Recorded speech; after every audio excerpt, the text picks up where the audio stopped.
All right. Bat and Scrappy, Lucas Da Silva. How are things? It's State Week.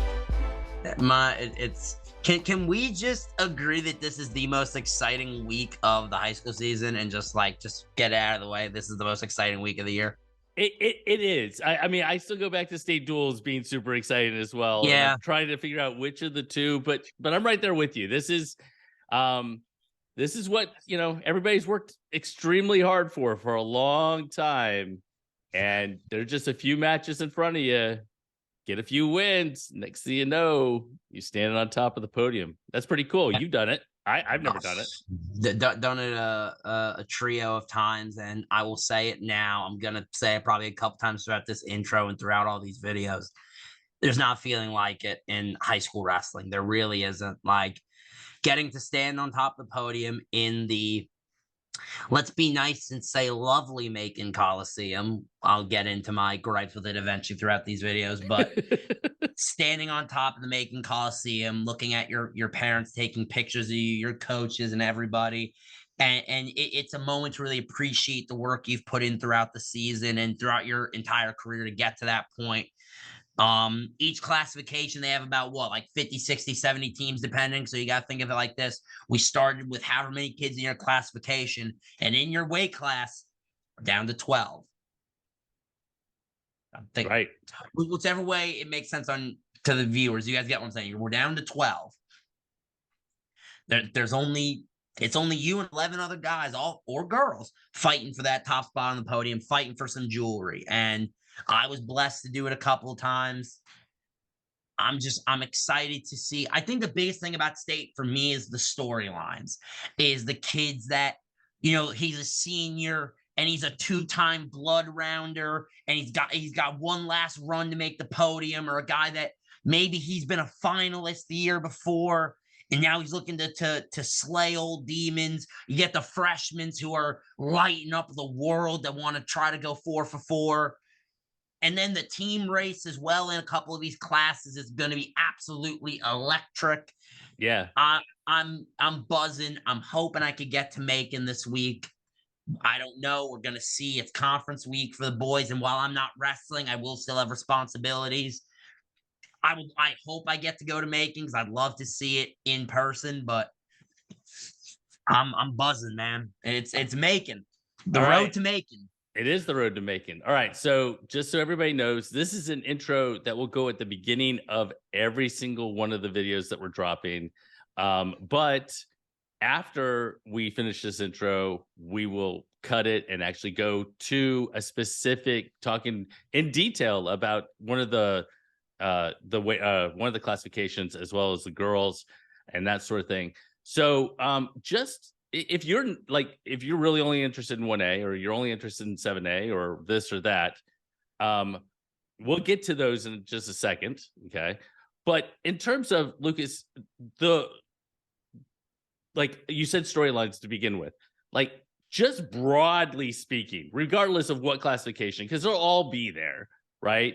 If you were to pick one or two things that kind of everybody might want to be paying attention to as they walk in, what are a couple of those things? I'm going to hone in on the first-time guys that maybe they're freshmen or maybe they're sophomore, junior, that last year they didn't make it to the state meet. I want you to take it in when you step into Macon. It's going to be 6 to 8 mats running, lots of people, lots of noise, and every coach and their mother is going to tell you the same adage of, hey, that mat is the same size as the one in our wrestling room. It's the same size as the mat. Take it in. Enjoy the experience. There's not a lot of opportunities you have. I would give it a lot to go wrestle in Macon again. Not that I like the arena. I don't like the arena. Right. But for the atmosphere. So first thing I'd say is to the guys who are going there for the first time, take it in. And on the same token, to the guys there for the last time, take it in. Really understand what you won't have again and be appreciative of that. And to the fans, I'm going to say, appreciate the wrestling going on. I can understand as a coach or as a parent, you may be so honed in on your son or daughter, as you should be.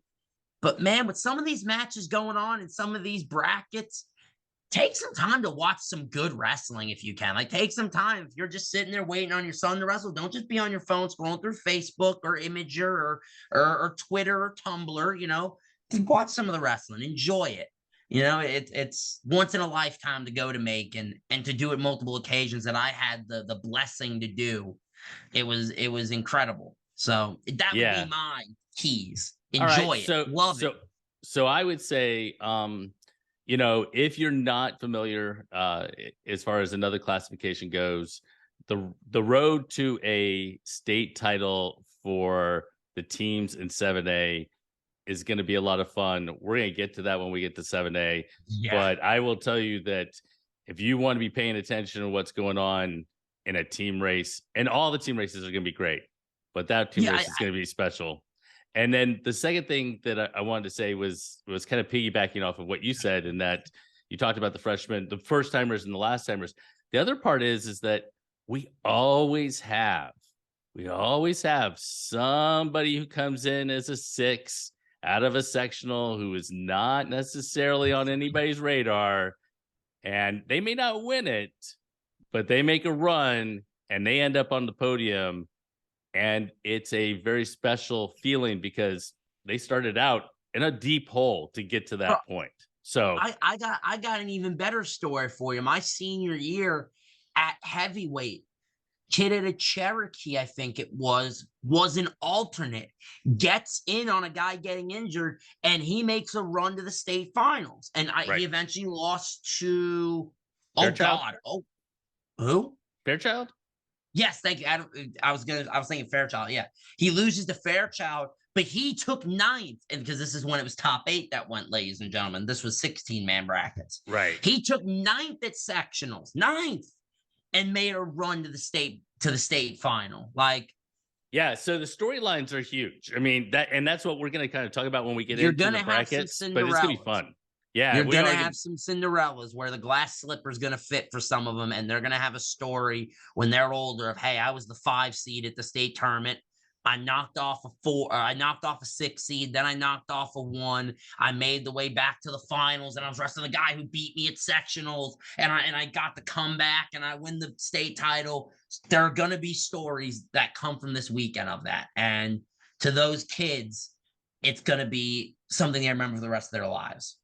All right, so you ready to jump into one of these?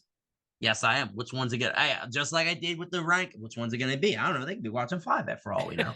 Right. So let's jump in. Storytelling. It's wonderful storytelling. All right.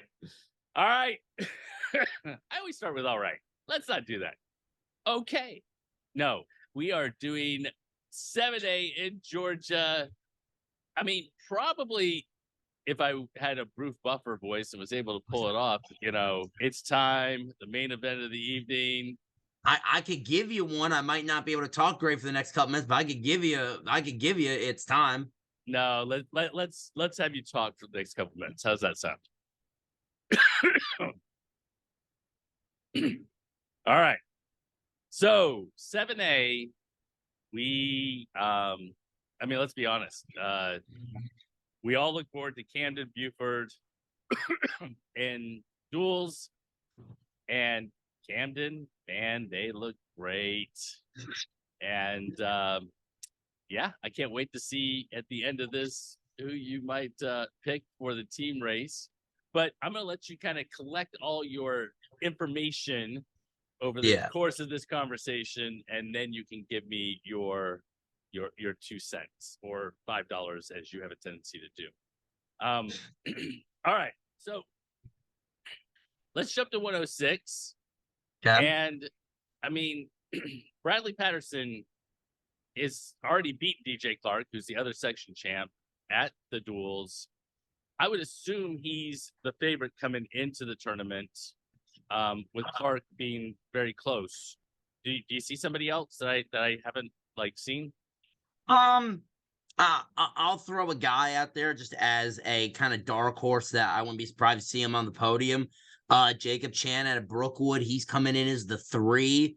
I wouldn't be surprised to see him in a 3-4 kind of spot. Obviously, Taquavius Mills, he's had a good year, one of Mills Creek's Mills clan. But Yeah, I have Patterson over Clark in the final. I love me some DJ Clark. That's the homie right there. That's fam. But Bradley Patterson has looked incredible this year and like you said, beat him at duels. I just think that's the pick. So we're gonna have a few rematches, I think, throughout the course of the weekend, not just in 7A, but in lots of others. Do you think of do you think having an advantage, having won first, or having maybe, I don't want to say you ever want to lose, but do you have an advantage if you come in with a loss, or is there So really not really an advantage? I think the advantage lies to who has the better coaching staff. Okay. If you lose close to somebody the first time, I think if you have the kind of mastermind staff, and in 7A we have a couple of them. Your Jess Wilders of the world, your Buglases and the crew at Buford. I think if you have one of these high level coaching staffs, I think it doesn't really matter. I think you're going to be able to game plan. Having a full 6 minutes of tape on somebody, especially that you're wrestling, I think is tremendous in that kind of a position, whether it be coming off a win or coming off a loss. Yeah, I mean, I think that, early in the year, if we talk about Buford, and we're going to talk about 113, but Eibel took us a fall to Bellardo, and really it was Bellardo's move that put him in a particular, like that front quarter that took him over and got the fall in a close match. And I'll tell you, Eibel, the next time they wrestled, he wasn't anywhere close to that position. So, and it ended up, I think, being a super close match, maybe a 1-point match at the Southern Slam. So, Yeah, I think I you're right. mean, that was me, and I'll give you an example. Me and Raiden, every time we wrestled, Raiden got a little closer to me, and his game plan changed a little every time, and I feel like that is a testament to Wilder and that staff at Camden. Every time they got 6 more minutes of film on me, they noticed something. He started attacking me differently, and that's why I think our last two matches are arguably the two best we had in our career. That they were just wars that, one way or another, he improved his game. And just as I did when I had Nate Etheridge in my corner and Danny Sennett before him, and Cody Parker and the rest of Collinsville staff, don't get that twisted. We found something out. We saw something in the tape that we said, okay, we might be able to exploit this, or hey, we got to be careful about this. So I think the coaching staff plays a huge role in rematches in high school wrestling. All right. So going to 113, obviously Antonio Mills has been super all season long. He only has a single loss in his high school career. That's Colin Martin of Virginia in a 1-0 match. Yeah, then 1-0 up at Holy Angels. So I don't want to, again, we don't hand out medals beforehand, but he is the clear favorite. But yes. in terms of rematches, we do have a shot of Higgins Eyebold on the top side. Not to say that Balbuena won't give Eyebold a tough match in the quarters or such, but we do have that potential rematch, which was a close match until Higgins got on top, started working those legs, took him over, and got the fall. So who do you think might be on the opposite side of Mills as far as a 113? So like you were saying, I'm interested in a possible Ebold and Higgins matchup on the top side. I'm gonna throw a guy out here on the bottom side. Didn't have the greatest section and really has had a solid season. Michael Madrello was a state finals last year, and now he draws he draws Antonio Mills in the quarter, so probably not the best draw. But in the grand scheme of things, being a state finalist, I don't think you could ever necessarily really count him out. I will say I am picking Antonio Mills to win this bracket, and I have Ebold. I'm going to pick Ebold to beat Higgins. I feel as though, like we said, rematch.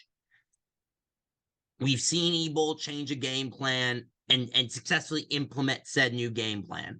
I think he'll move past Higgins, and then I see Antonio Mills in the end getting the win. All right.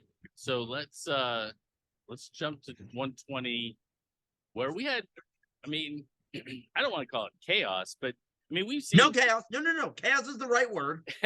We saw Walker and McCullough, go. They've gone at it for years now, right? And This time, McCullough got the win. I think it was 8-4 in the semis. Walker entry defaulted to fourth. For those people who don't know, Walker is a returning state champion. He now sits in the quarter with a super freshman in Hunter Prosson from Camden County and Devin Mays. And so that's a really good quarter up top. And then down below, man, you got McCullough, Dragon, who was a state placer. I don't know if he was a state runner-up, but certainly a state placer. And then KJ Jett, who is a returning state champ. I mean, this is a great weight. You know, it's a fantastic weight. I mean, and I think, can we make a comment that arguably Walker Prosen might be the most dangerous quarter in the entire state?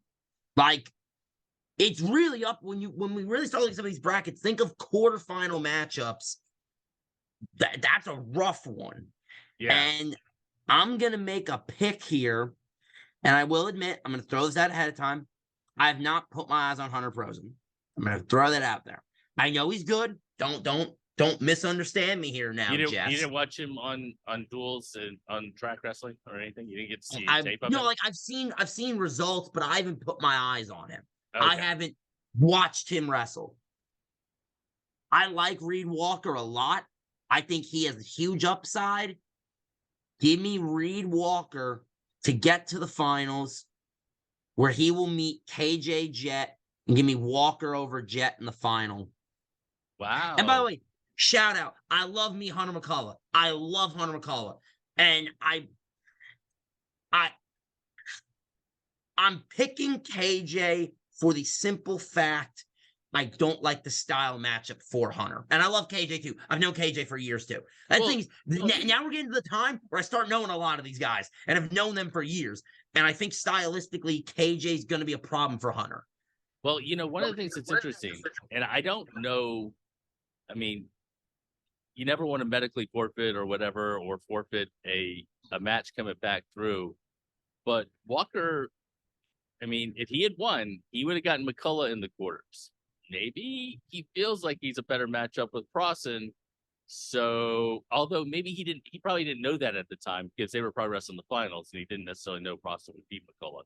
So maybe that had nothing to do with it. I'm just throwing it out there that I mean, look, if you kind of know you want to create certain matchups, but I'm not saying West did that. And honestly, they probably wrestled at the same time, so it probably didn't happen at all. But certainly a consideration. I think that, like you said, I don't think that necessarily would happen, but I don't think they're necessarily mad at the outcome of this. All right. Well, that is a dark horse. You know, it's hard because Reed Walker's a defending state champ. Like, so you want to really call him a dark horse, really? I was about to say, you can call him a dark horse if you'd like. My definition of a dark horse is someone who took third or fourth at sections. So I keep it as that. So, all right. Jump into 126. One of our section champs is another freshman from Camden. I think you see a trend here, and this ain't fair, bro. It's not good for the future of 7A. But anyway, Brock Weaver, who is on the top line. You got Blue Stifler on the bottom line, who beat Maddox MacArthur in sudden victory last week. MacArthur is a 6A state champ. He sits on the same side as Weaver. And yes, we have another McCullough down on the bottom side who took second, who could get Stifler down low. So 126, what do you got? First off, let me throw out a guy who I think has got it. I don't care the spot in the bracket. I watched Cade Brown catch and pin Maddox MacArthur at the Super 32 or not pin him, sorry. Hit him for 5 early in the match. You can never count out Caden Brown. He's willing to throw everything, including the kitchen sink, the vanity, and the pipings at people. So watch out for him, even if it's making noise in the backside of the bracket. Agreed. Give me McArt. And I would say, I want to just piggyback on that. Like, we're not going to be able to talk about everybody's name in the bracket. I mean, there's a lot of, 12 have made it, and they all deserve recognition. Yes. But this can't be a 2-hour show. So. No, really can't. Go ahead.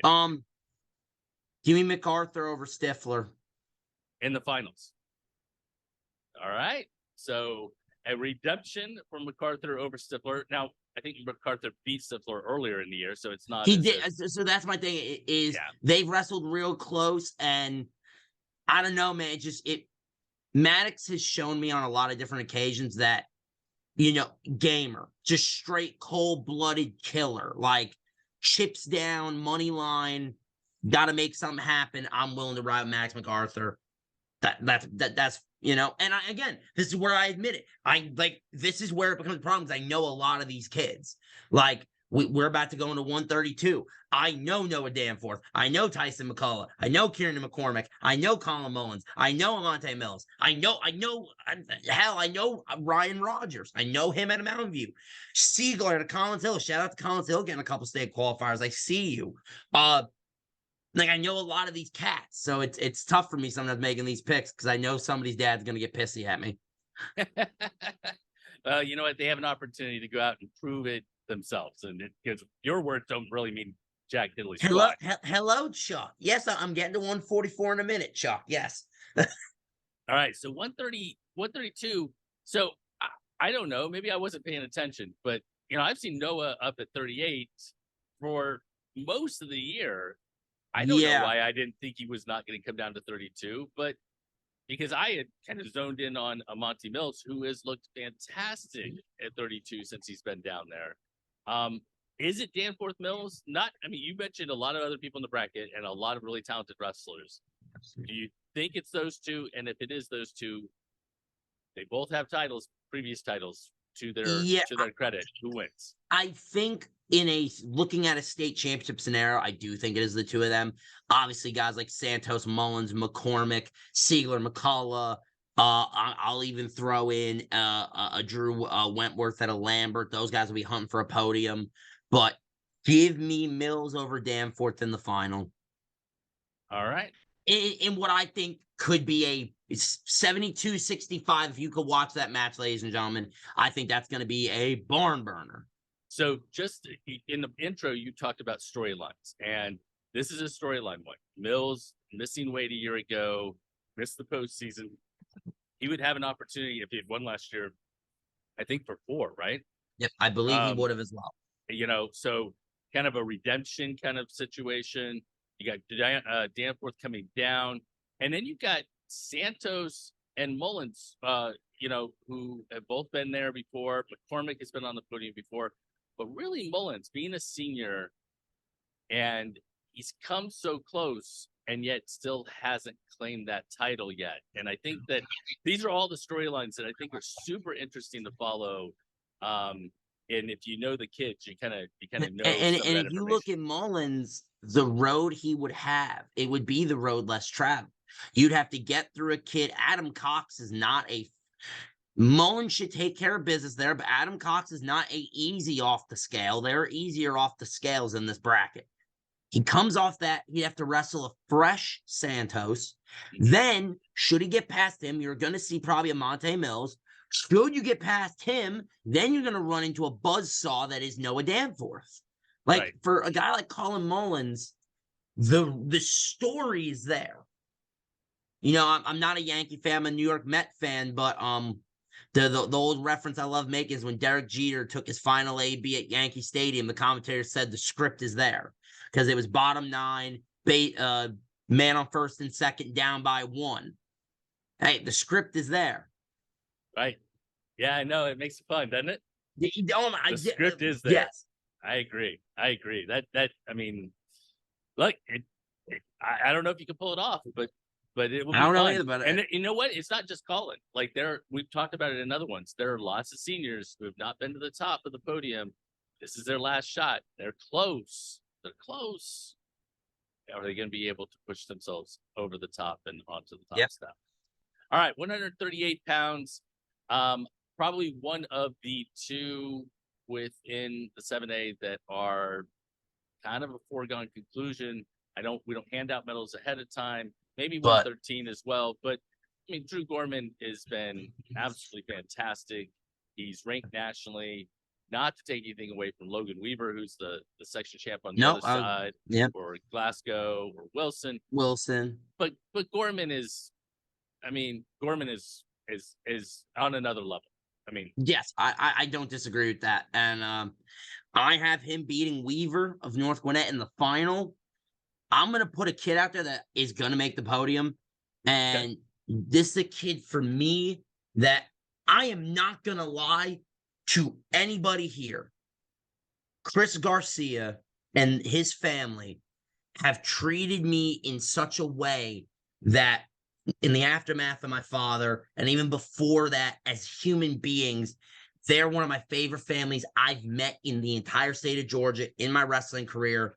That kid was terrible when he first got into wrestling because I trained him privately for a long time. And, I think I had a part in what he is today. Obviously, Milhoff and the crew, Scruggs, they've helped take him to another level as well. To see him in a 3 spot at the state bracket as a junior, 23-6 on the year, and with an opportunity to make the podium, I personally am very happy for that kid. And I'm saying one story. I know probably every kid in this bracket's got a story like that. Right, And right. Mhm. but that's just for me and the guy I know.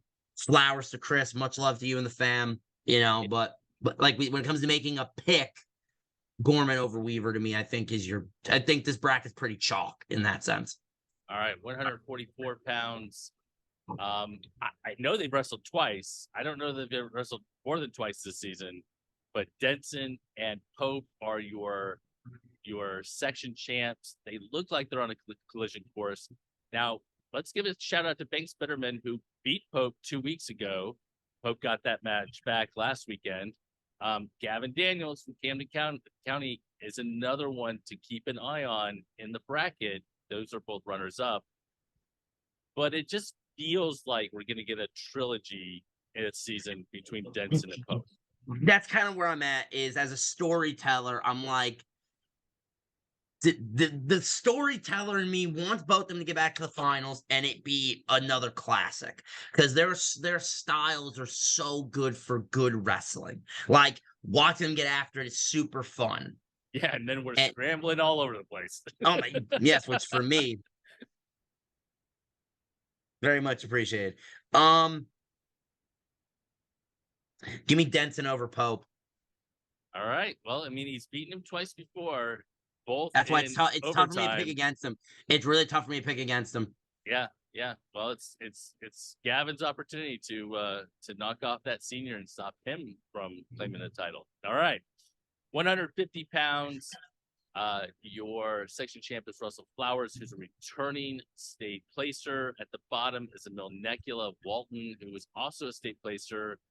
150 is interesting in that, Necula comes in unbeaten. Flowers has quite a few losses, but I will say Flowers has wrestled some really, really good competition this year. So you got a JT McCullough sitting in there, Landon Camp, Max Stereo, Ryan Bannister. I mean, how do you think this is all going to play out? And, we're starting to see a few of these West Forsyth guys kind of pop into the bracket. They had a good sectional, and there's another one right there with Cale Ewing.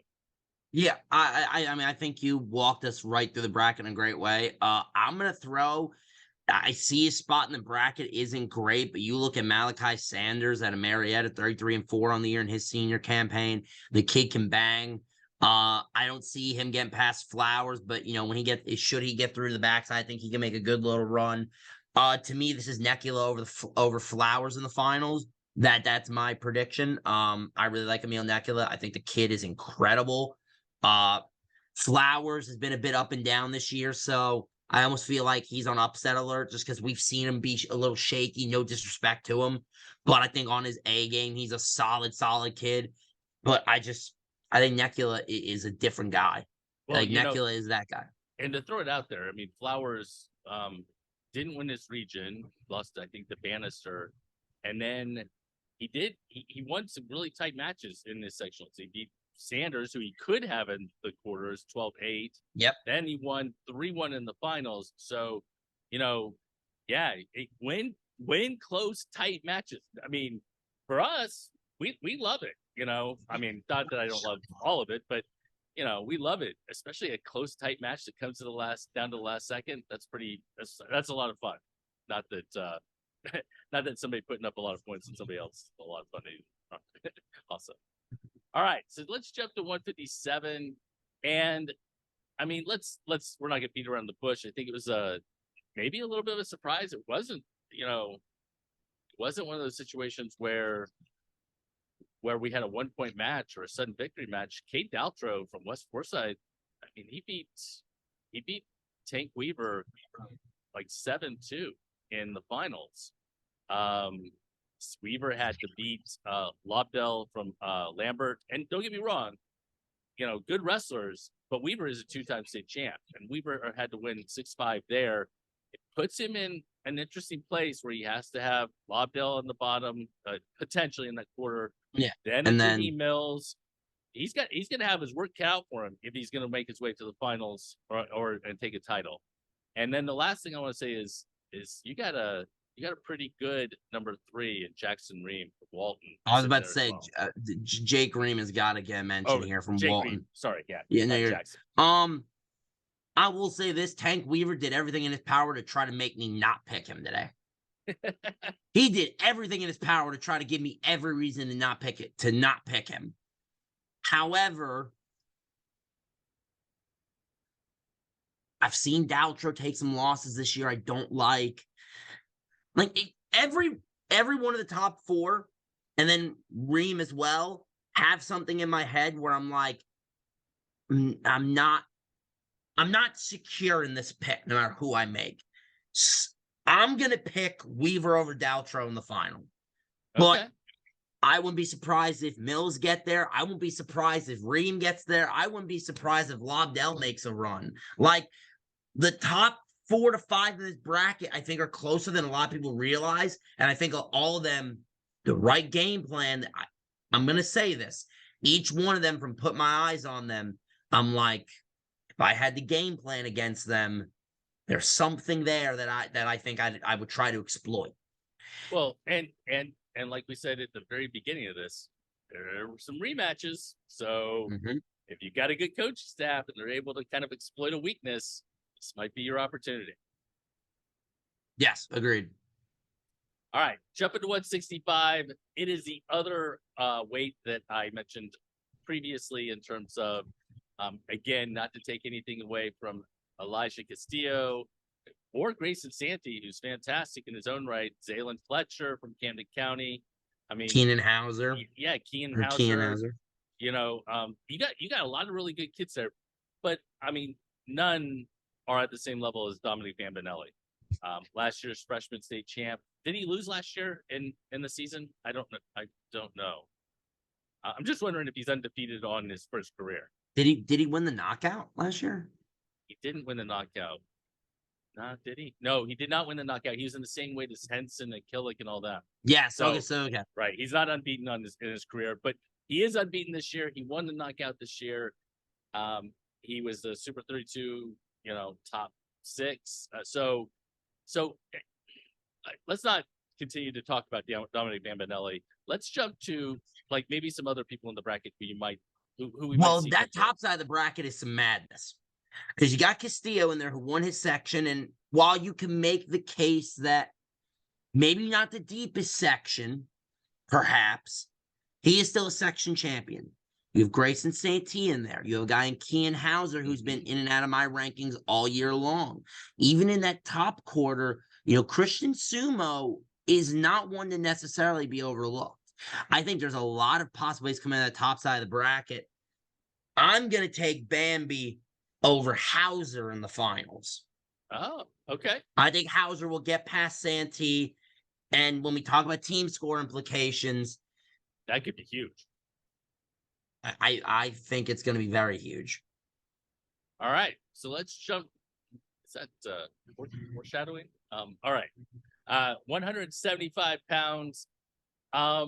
Maybe I don't know, maybe one of the most anticipated weight classes in 7A. You got another freshman from Camden County, Ryder Wilder, who beat last year's state runner-up Landon Jones 1-0 in the semis last weekend. I didn't see the match. It wasn't on Track Wrestling, but certainly one that if somebody has tape, I'd love to see it. You've got Connor McCloskey. Me too. I'd like to see that. You got Connor McCloskey down there as a runner-up from Buford. Again, lots of people through the middle of the weight class or middle of this bracket. but those three names kind of stand out to me. Even though Jones is a 3 and he'd have to beat the 2, Sherwood, to get to a match with McCloskey. Yeah, I'm kind of picking between Jones, Sherwood, and McCloskey on the bottom side. I like what I've seen in McCloskey this year. I got to see him at Elite Eight go bang it out with some of the best guys. Oh, yeah. Pause. Go wrestle with some of the best guys in the country. And while a lot of the results weren't in his favor, obviously, he still went out there and scrapped with them. Give me Ryder over McCloskey in the finals. If Landon Jones makes it, smack me in the face because I erased his name and put McCloskey in. But I've never put my eyes on Landon Jones. Like, I've never watched him with my own 2 eyes, so it's tough for me to pick him. Yeah, no, I understand. I watched him wrestle once last year at the state tournament. So, but I totally understand. All right, so jumping to 190 pounds, we've got Hillgrove's Connor Cooper up top, Aaron Reiner for Buford on the bottom, Rick Blair, Tracy Wright. This just feels like a weight class with a lot of returning placers and a lot of opportunity for someone to make their way. Yes, it really is. And, you could even throw names in there like a Michael Heigler, I think I said, out of North Cobb, who's had a great season to this point. Yeah. Tracy Wright at Archer. Like, there's a lot of real good guys in this bracket. I look at it. So just so you know, I don't know if you noticed, but Reiner beat Cooper at Social Circle earlier in the year. Yeah, if that matters for anything, and I think Cooper beat Wright at the same place. Yeah.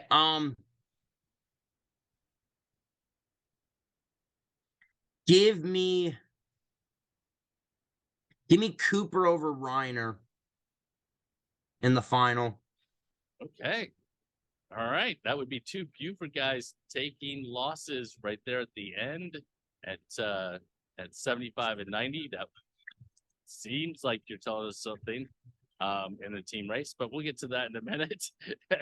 215 pounds. You put me on that ledge, bro. Hey, you're the one I'm just keeping track in my head, No, don't worry. Hey, I'm doing that right now. I'm actually starting to mark something off. Zion Rutledge is a returning state champion at the weight. He is a senior. He beat Cole Williams last weekend. A really good weight class with Stevenson and Spence and Edenfield and Miller. I mean, again, I could go through the list of names, but Rutledge, I mean, he's already been there, done that. He's already been to the top step. Yeah, and I think he's going to repeat that success. I think he will get to the finals and see Cole Williams, who has had himself a great season, has some good wins. I believe a win over Stevenson earlier in the year as well. I might be making that up, and if I am, someone yell at me. For some reason, I'm convinced that Cole Williams has a win over, because when I was doing my rankings and I moved Cole Williams up, I had to drop Stevenson down because they were both on my outside looking in, and I had to kind of make some movement. Like, I might be making that up, and if I am, apologies to Mr. Stevenson. But yeah, give me Rutledge over Williams in the final. All right. I can't confirm that. I don't know. No, I could be wrong, but I swear I saw it, but I could be wrong. Like, I'm admitting it. I could be wrong on this one. All right. So we have Dominic Bambinelli and Drew Gorman, who are clear favorites at their weight. And again, not to take anything away from the 285s, but Jacob Levy, at least so far that we've seen, and we watched him in person wrestle some of the absolute best in the Southeast, and win as a sophomore. He was a freshman, state runner-up. He's a pretty clear favorite at 285. Agreed. But can we just on a reel for a minute? Jacob Levy, Aaron Garcia, Luke Sacchetti, Grant Lasky, Sam Rebuka, Jaquavion Daniels. Can we just talk about how good heavyweight 7A is right now? It is. And there's only three seniors of that group: Sacchetti, Garcia, and Rebuka. Now, I'm picking Levy over Rebuka in the final. I have the Archer Tiger getting there, but just Jacob Levy's on another level, man. I'm going to keep saying it. I want to see him and Caleb Pruitt get after it. I want that match. I don't care where it is. I don't care if we got to get it in the Macon parking lot that night. I want to see that matchup. I get that. We didn't get to see Levy versus Bell because Bell lost in the semis on the other side, right? Or no, but Bell was down at 220. No, I can tell you. Give me 1 second. Knockout. I'm trying to remember off the top of my head. No, I had Bell up at heavy. No, I was gonna move. No, he did go 215 or 220 because I was gonna move him, and then I never ended up doing my other rankings because I got real busy. I just said, whatever, I'll do rankings after state. I got you. All right, man. So that is 1 through 14. Now the big question is, look, and I want to before we get to the drum roll and everything else. You know that North Paulding, you know that Mill Creek, you know that Archer, you know that, I mean, I'm off the top of my head, I can't think of all the different teams, Lowndes, so on and so forth, West Forsyth, they're all going to be in the mix for the top 5. And they're all going to play a role in which team ends up coming out on top. Unlike the duels, Dan Manelli taking one of those weight classes away is kind of big. So give me your top 5 for 7A in the team list. So I'm doing what I did with a couple of classifications. I think there's 6 teams that I think are going to end up for 5th. Give me a mix of North Paulding and West Forsyth. That's just going to come down to whose backside guys get more bonus, and that's something I can't really predict unless I went bracket for bracket and went match for match. And if you think I'm doing that, you're out of here. Damn run. 4th place, give me the Vikings of Lowndes. 3rd place, give me the Mill Creek Hawks. Okay. I need to dim the lights because he's going dark. It's a somber day at Fat and Scrappy, ladies and gentlemen. In 7A, I'm picking Camden County to runner-up. You think I'm getting off this high horse now? No! I'm picking Camden to runner-up. And here's the funny thing. I have 3 Camden kids getting to the finals. I have Buford putting 6 in the finals, 2 of which winning. Here's the funny thing. I know what's going to happen. Buford's going to place like 8. 5 in the finals, another 3 on the backside, whatever. Camden's going to place 11 with 3 in the finals, 8 on the backside, and they're still going to win. But I'm picking Buford. I don't care. I'm picking against them in perpetuity until they lose. And if that is eventually when the sun decides to eat the earth, I will be right in the afterlife. I don't care. Jess Wilder so wants you to pick against them. He is so happy with this news. You just gave them another title because you always pick against them and they always seem to win. I know there's no correlation between those two, but it's still fun to talk about. I'm going to say something because I feel like some of these peons at home actually think I dislike the Camden County crew. Jess Wilder ordered one of my t-shirts. I talk to Tank and Ryder every other day, basically. Like, let me make this clear. I appreciate Camden. I respect what they do. I just hold a grudge because they took a title from me my senior year that I think we should have won. That would have gave me some extra jewelry.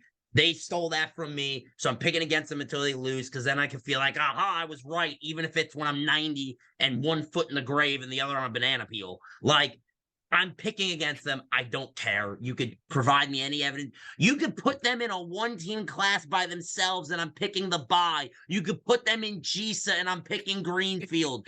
I don't care. And on that note, we hope you have a great time in Macon. This is our last video.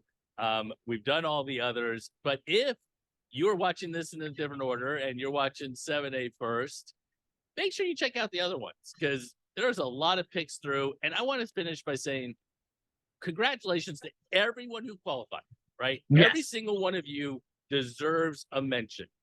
The problem is that we simply do not have enough time to do so unless these are going to be way too long. We tried to make it entertaining. We tried to pick out the storylines. Any picks are simple picks. Yeah, You make the determination of whether you win a title or not, not look, us. I've picked against some of my best friends when I do these picks. Like, I pick because it's fun. It gets the discussion going. I'm not picking because I dislike somebody. Like that. Like, no, I'm picking because it gets the discussion on the sport of wrestling, the state of Georgia, where I want it to be. It's fun. I think I know a little something about wrestling, so it gives me an opportunity to try to flex my brain muscles. Listen, this is fun at the end of the day. If you made it into the final 12, there's like what, 10 teams of classification because we have 35 classes in Georgia. So you made it to the final 12 in your weight class. That in of itself is an accomplishment. Now go finish the drill. Whether it's for you, it's getting to the top step, whether it's getting to the podium. Hey, if it's for you, just wrestling good and getting on and trying to do your best to get a win at the state tournament. Go finish the drill. Yeah, no doubt. And the last thing I would say is no matter where you finish, or you're sitting in the stands or you're doing whatever, tag us on social media and, especially, Instagram or whatever. But if you don't tag me, I probably won't hit accept and put it in the story. But, Lucas will do the same thing. We just want to amplify the message. We just want to amplify the message of wrestling in the state. Oh, because I know I'm going to be getting DM'd and tagged this week. As you should. Well, I won't be in Macon because I got to go to conference. But if I was there, boy, people would be running up on me. I know it. All right. Well, don't run up on me. I didn't make any of the picks. It was all him. Look, if you have an issue with any of my picks that I've made today, you know where to find me on Instagram. But if you want to write me an email, you could direct your emails to me at where is it? At sewrestle@gmail.com. Yeah, I'd be more than happy to print them out old school style and bring them to his door. All right. All right. We appreciate it. Thank you, Lucas. I appreciate it, man. It has been a great season. Have a good time at conference, and you and I will touch base in a few days. Yes, sir. All right, man. Peace out. Peace.